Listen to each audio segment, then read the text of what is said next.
سیدنا امام محمد بن سرین رضی اللہ تعالیٰ عنہ آپ کی ولادت مبارک 33 ہجری بصرہ کے ایک موضع جورجیا میں ہوئی۔ آپ کے بھائی حضرت انس بن سرین رضی اللہ تعالیٰ عنہ فرماتے ہیں کہ حضرت محمد بن سرین کی پیدائش امیر المومنین سیدنا عثمان غنی رضی اللہ تعالیٰ عنہ کی شہادت سے تقریباً 2 سال قبل ہوئی۔ سرکار دو عالم صلی اللہ علیہ وسلم کی ارشاد کردہ حدیث طیبات اسلام کی بنیاد ستونوں میں سے ایک ہے۔ امام محمد بن سرین رضی اللہ تعالیٰ عنہ سب سے نمایاں شخصیت ہیں۔ آپ کی ذات مبارک میں تفقہ فی الدین کے ساتھ ساتھ تعبیر خواب کا غیر معمولی جوہر بھی موجود تھا۔ آپ ایک طرف تو حدیث کے رویوں سے متعلق مکمل علم رکھتے تھے، دوسری طرف عبادت اور پرہیزگاری میں بھی یگانہ روزگار تھے۔ یہ کہنا مبالغہ نہیں ہوگا کہ امام محمد بن سرین کو تعبیر دانی میں جوہر مہارت حاصل تھی۔ اس کی مثال آپ کے عہد اور آپ کے زمانے کے بعد میں بھی کسی بزرگ سے ملنا مشکل ہے۔ آپ کی حیات طیبہ میں یہ معمولی تھا کہ اسلام دنیا میں جب بھی کوئی شخص ایسا خواب دیکھتا کہ علماء اور صالحہ اس کی تعبیر بیان کرنے سے قاصر ہوتے تو اس وقت وہ امام محمد بن سرین کی طرف رجوع کرتا اور آپ اس کی جو بھی تعبیر بیان فرماتے وہ ایسی صائب اور اٹل ہوتی کہ اس کا اثر ظاہر ہونے پر اپنے وقت کے ائمہ و علماء اور صالحین کی فہرست کی داد دیتے۔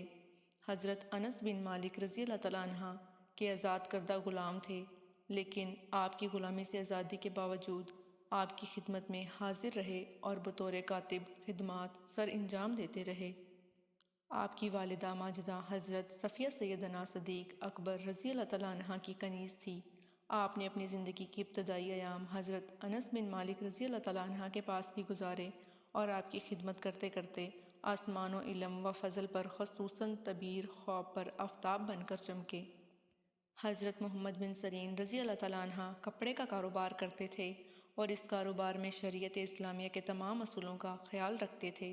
تقویٰ کا یہ علم تھا کہ اگر کپڑے میں کوئی عیب ہوتا تو فروخت کرنے سے پہلے اس کو واضح طور پر بیان کرتے۔ ابن سعد نے آپ کی شخصیت کے متعلق ایک عجیب قصہ تحریر کیا ہے کہ آپ نے 40,000 درہم کا اناج بغرض تجارت خریدا۔ اس اناج کی خریداری کے بعد آپ کو معلوم ہوا کہ جس شخص سے انہوں نے یہ سودا کیا تھا اس نے وہ غلہ کچھ ایسے ذریعے سے اگایا تھا جو شرعاً مشکوک تھے۔ آپ نے وہ سارا اناج غریب اور مسکینوں میں تقسیم فرما دیا۔ آپ کے ذمہ واجب لادار رقم رہ گئی جو ادا نہ ہو سکی۔ اس پر مالک نے آپ پر دعویٰ دائر کر دیا اور قاضی نے آپ کو اس کی پاداش میں جیل بھیج دیا اور آپ اس وقت تک رہے جب تک آپ نے اس کو بقایا رقم ادا نہ کر دی۔ حضرت امام محمد بن سرین لوگوں سے ملاقات کرنے میں حد درجہ محتاط تھے اور لوگوں کو بھی شریعت پر عمل کرنے کی نصیحت فرمایا کرتے تھے۔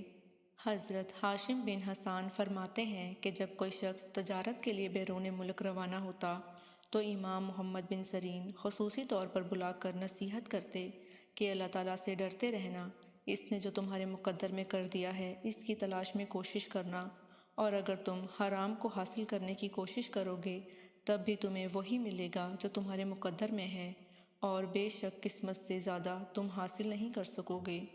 فرماتے ہیں کہ 4 قسم کے لوگوں سے خواب کی تعبیر پوچھنا جائز نہیں ہے۔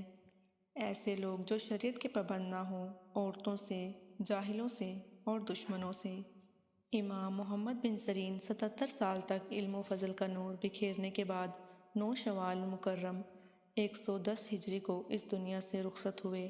آپ کا مزار مبارک آج بھی مرجع خلائق ہے اور آپ کی کتاب تعبیر الرؤیا بنیادی نسبی کتاب کی حیثیت رکھتی ہے۔